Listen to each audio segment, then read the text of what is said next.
Meanwhile, we're joined today in the studio by our Assistant City Manager, Ted Deering. Good morning, Ted. Good morning. And also here with us today is the lady behind the Calhoun County Conservation District, Tracy Bronson, is with us this morning. Morning, Tracy. Good morning. Thanks for being with us today. So there is a piece of land in Barry County, of all places, that belongs to the city of Battle Creek. Let's get a little history on this. First of all, Ted, what's this Metcalf Lake property all about? And I realize that lots of local citizens aren't necessarily familiar with this particular piece of property. Right. As you mentioned, it's up in Barry County. It's at the northwest corner of North Avenue and Baseline Road, just across the county line. It was deeded to the city generously by the Bailey family back in 1999 after some conversation with the family about what they'd like to see happen with the property long term, and that included while preserving its essential character, also opening it up for recreation purposes so that the public could enjoy this property. Unfortunately for the city, we just were not in a position for a number of years to invest any resources in it, given some of our financial challenges, sure, as well as the infrastructure and parks and recreation we have right here in the community that kind of demanded the vast majority of our dollars. So we had sought for quite a while a relationship, and primarily with a conservation district who might be able to manage that property for us, and create the opportunities for recreation that we just weren't able to do. Fortunately, we were able to establish a partnership with the Calhoun Conservation District. We signed a lease agreement for them to manage the property back in actually just about a year ago now, and they are beginning to take some of the action that's necessary, again, to open that up for public use. So, I mean, we're very excited about what the future holds for that particular property because it's gorgeous land. There's access to a small lake there, and it's the kind of place I think the public would get a great amount of enjoyment on if we could get it into a position where that it was actually feasible for that kind of use. So it needs a little work. I grew up in Dearborn. It reminds me of Camp Dearborn. So, the city of Dearborn is in one spot, and then they have this piece of land that they created for recreational use in Milford, which is some distance from Dearborn. This is a lot closer than that. Well, yeah, I mean, and maybe there's some kind of similarity there. Yeah, absolutely. Yeah. I mean, this is not an unusual thing for the city of Battle Creek. We've had relationships with families like the Baileys, Bailey Park, for example, and Binder, that where land has been granted to us that's not within the corporate limits of the city of Battle Creek that we manage for recreation use. And this is another great example of that. So, Tracy, what is the typical mission of the conservation district? We work with landowners, businesses, anyone to improve and protect natural resources. Yeah. Okay. So this is right in your purview then. Exactly. And we'll talk about what the purview is on this particular land when we come back in just a minute. Here with Ted Deering, City of Battle Creek, and Tracy Bronson, Calhoun County Conservation District. So as it relates to this property in Barry County, Metcalf Lake, Tracy, once your organization took over the maintenance of this land, what did that mean to you? What did you have to do there? Well, our end goal is to create a park, a very natural park that the public can access and enjoy, and obviously that's going to take some money. So our first thought was to go in and thin out some of the woodland. It hasn't been managed. It really hasn't been touched in a long time. I don't know how many years, but we go in and we have other properties that we do the same thing to. We take out some select trees to open up the forest canopy, and that allows some of the younger trees to grow. So that was a source of some income. We can now work on making trails, creating a full management plan, and making that property accessible and good place to go. So would you say then that the property as it was thickly wooded? Very heavily wooded. Yeah. And in need of some management, desperate need. There was invasive species out there and still is, and we'll have to treat those. But you couldn't even walk through the property. You were tripping. I see. So this is a natural process then to create some space for the uses that are the end goal, but also you just can't get through there without. Right.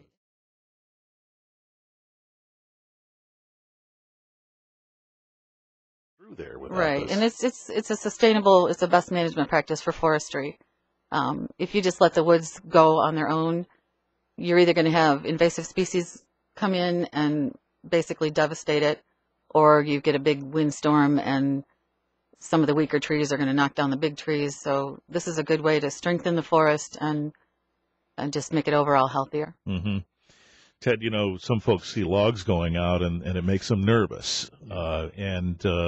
What would you say to those folks who have felt that way? Yeah, and justifiably so, because it's difficult to be able to communicate to everybody what the long-term plan for the site is. And if you don't have experience with that kind of thing, right, you don't know what the strategy is behind it. And I think most people kind of intuitively know that in order to manage vegetative health, you've got to do some of this kind of thing. But for a piece of property that was undisturbed for decades and decades, to see something like this all of a sudden happening, and I think Tracy would confirm that the process itself is a little messy, and so it takes a little time to get from point A to point B, and in the interim, it looks a little messy because you've got limbs down and that kind of thing. But I think, as Tracy pointed out, if you watch this process develop over a period of time, a year or so from now, when that's cleaned out and there are trails in there and there are access, and you can see kind of the vegetative health of the forest being restored, you'll see that it was a wise move, and it was a way to actually improve the property. It's just a little painful to see in the short term. Sure, right. It's a little devastating. It's amazing how in 2 years you're not even going to know that happened. Yeah, that's interesting.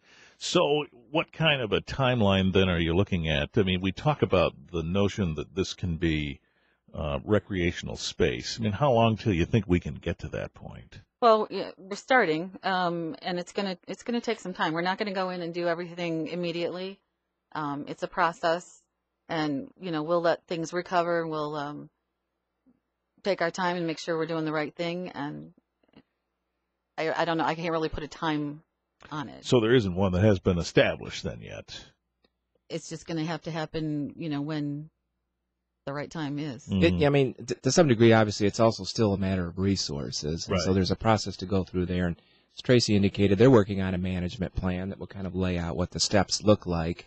That, in combination of resources, could affect the timeline long term. We're going to have to see a little bit about how this plays out. Yeah, it could be 5 years, it could be 10 years, but the end goal is to really have it looking good and open to everyone to enjoy. We're talking about a piece of Metcalf Lake property in Berry County that belongs to the city of Battle Creek, and the Calhoun County Conservation District's work to try and make that accessible in the long term. We'll talk more about that in just a second on WBCK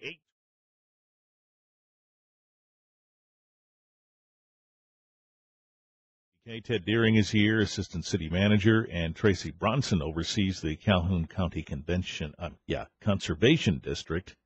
Convention and Visitors Bureau was yesterday. Yeah. I'm living yesterday today for some reason. All right, so we've been talking about Metcalf Lake. Ted, when this property came under the auspices of the city, was there a chunk of money that came with it to help maintain it?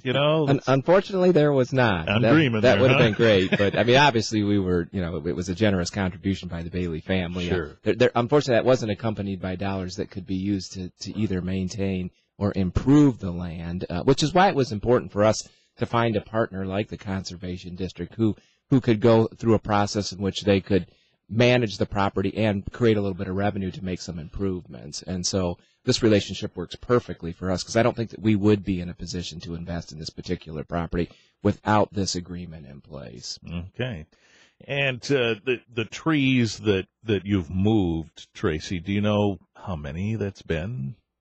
I don't have an exact count in front of me, but it's been around the 250 mark. Oh boy. Okay. And that's just part of the property. Right. We haven't touched the entire property yet. Okay. So explain to us then what then happens. I think we have a general idea that what you're saying is in a few years we won't even know that they were there. What does that mean exactly? You're taking stumps out too and all of that to create paths, or what does that really mean? When the loggers come in, we have a certified or a forester go in and mark the trees, first of all, that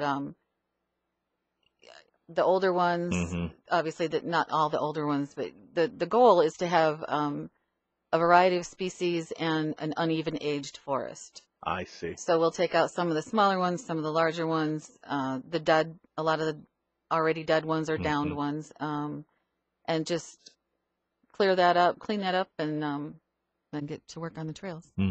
And we presume then that this creates space where trails can go. Definitely. The loggers need roads, and those will be turned into trails. All right. Very interesting. So when the time comes, Ted, can we charge admission here? Well, that's a good question, because, I mean, there were, when the property was deeded to the city, I mean, there were a couple of restrictions in place. Again, we mentioned early on that the Bailey family wanted to see the essential character of the land preserved. Sure. And we're certainly going to do that. They didn't want to see it become a campground per se. They wanted to see it used more for education purposes, but they certainly wanted public access, particularly down to the lake area.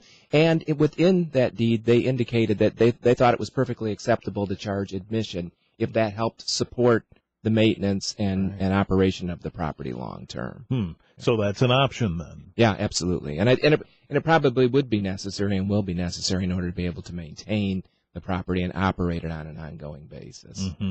So the trees that have been dispatched have created some income stream for the moment. Definitely. Yep. And that's allowing us to create that full management plan and put the trails in a driveway and a parking lot and continue to improve the property. All right. So it will be interesting to see over time how these things sort out and create that opportunity for folks.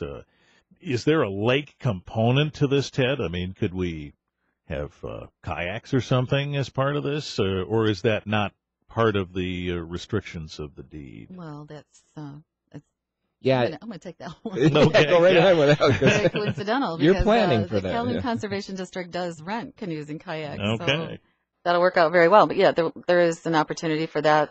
We'll be doing a fish survey pretty soon to see what's exactly in the lake and take it from there. How do you do that? How do you do a fish survey? Well, it's pretty cool. You take electrofishing equipment. It's basically a mild electric shock. I see. And shock the fish, and they'll float up to the surface, and you can you measure them, take some samples, and then you find out the age and just monitor their growth and health.